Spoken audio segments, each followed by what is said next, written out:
My first vision of the school itself, you come around through some pine trees and you drop down into a valley and you cross over a little wooden bridge. We rise up a hill and you break up on top of a small hill, and just in the distance, not that far away, you see a couple school buildings on top of a hill that has dry brown grass all the way around it. Even out in the middle of nowhere, I described going to the Bumble School as drive to nowhere, then turn left and drive another hour, and you finally get to the real middle of nowhere. And I stood with my small group of, our small group of missionaries, and we stood in the hill. The wind was blowing, it was cold, in front of a ragtag group of students in their uniforms, about 175 boys and girls and their staff. And we told them who we were, where we were from, and they called forward the students that were from the village of Matasi. We shook hands, and I turned to Pastor McKinwa and said, "Headmaster, do you have a plan?" He took off running, literally ran away from the group into this little tiny office building, and he came back with a stack of papers flapping in the wind, and he said, "Here is our plan." And he opened it up. "Here's where we are now," he would say. And I said, "What about all these other buildings?" He says, "They're still a dream." So he said, "Would you help us make our dream come true?" And so I said, "Well, I have friends at a Lutheran high school in New York and friends at Trinity Lutheran Church, and I pledge you today we will help you with this school." Well, we had our first group, we had 31 people, and then we had 175 students and staff working on the project. We probably had another 250, 300 villagers on site and families that came. And in 5 days, we cut down 500 pine trees we purchased from the Catholic Church. We dug a trench, 1.5 miles long, about 1 foot wide and a full 1 meter, 3 feet deep. And then we laid the pipe. We built 6 taps, which is mixing concrete and putting all the piping in place all across the campus, and turned the valve on, and water flowed. Electricity, that followed the same path as the water line. In order to do that, we had to plant 30 power poles, dig them in by hand, hang the cable across 1.5 miles, build a power distribution building, and then run all the cabling and electrify every building on campus. It took a series of 3 different trips to get that done over the course of a year. 6 days we got the power poles in, we got the building built, and all the lines run. We had to come back on another trip when the wire finally showed up from Italy, string the wire. We did some more extensions at the school. The students built their own dorms, nailing these slab wood to posts buried in the ground so they could have a place to sleep.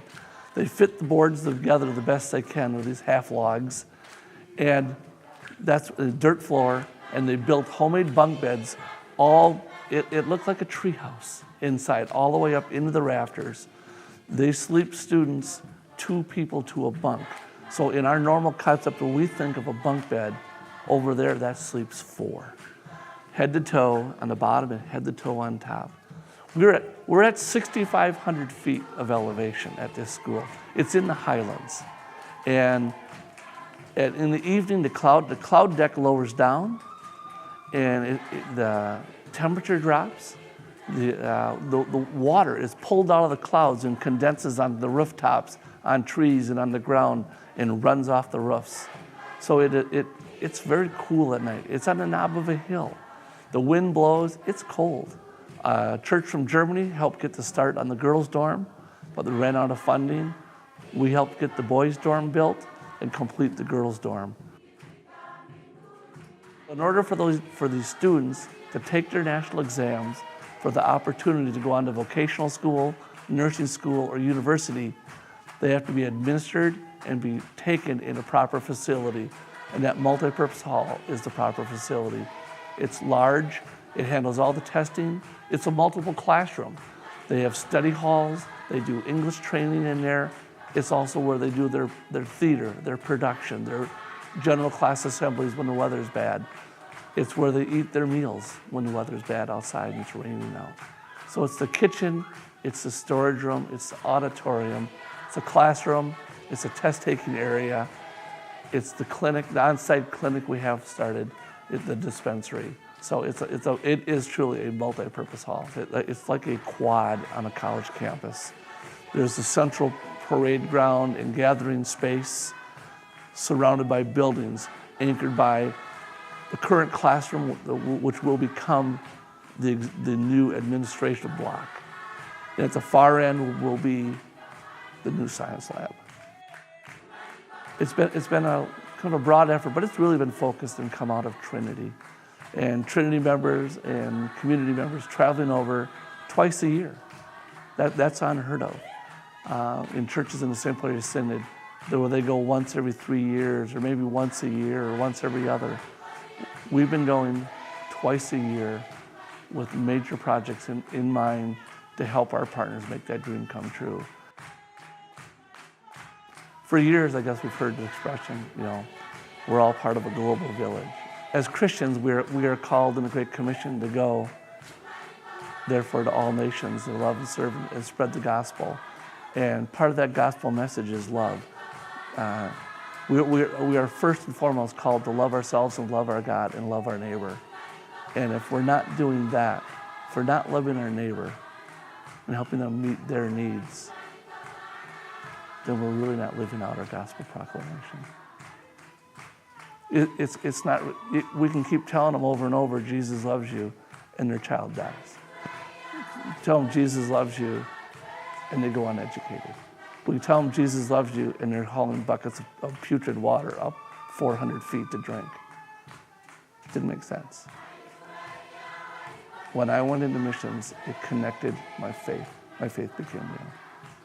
I found out when I went, and we would give people fresh water, hope for a future, walk back more fulfilled.